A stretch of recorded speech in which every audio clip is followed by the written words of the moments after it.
सेठों, साहूकारों और राजाओं महाराजाओं में खूब खपत हुई। मुंह मांगी कीमत पाकर उसने अपना रोजगार वहां अच्छा खासा जमा लिया। इस तरह धन जमा कर लेने के बाद अब उसने सोचा कि मुझे अब घर चलना चाहिए।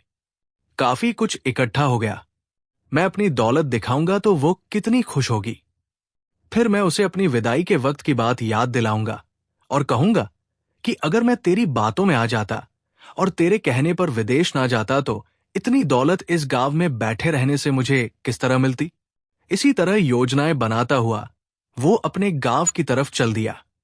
रास्ते में उसे एक जंगल में रात पड़ गई। चोरों, डाकुओं और जंगली जानवरों के डर से वो एक पुराने बरगद पर चढ़ गया। सफर से थकाहारा तो था ही, तने का सहारा लेकर थोड़ी ही देर में सो भी गया। रात को सपने में उसे दो स्त्रियां दिखाई दी। उनमें से एक थी कर्म की देवी और दूसरी किस्मत की देवी। किस्मत की देवी कर्म की देवी से कहने लगी, कर्म की देवी, तुम्हें तो मालूम है कि इस बुनकर के भाग्य में सिर्फ रोटी कपड़े का सुख लिखा है, फिर भला तुमने इसे उठाकर सोने की 300 मोहरें क्यों दे दी। कर्म की देवी बोली, ऐ किस्मत की देवी, मेरा काम तो मेहनत करने वालों को उनकी मेहनत का फल देना है। जो कोशिश करेगा उसे उसका फल मिलना ही चाहिए। अब आगे आप जैसा उचित समझो। आप तो किस्मत की देवी हैं।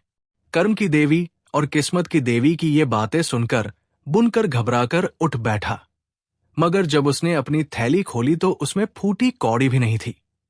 ये देखकर बुनकर अफसोस करने लगा और कहने लगा, अरे, इतनी मुश्किलों से पैसा कमाया था और अब उसे जाते हुए एक पल भी नहीं लगा।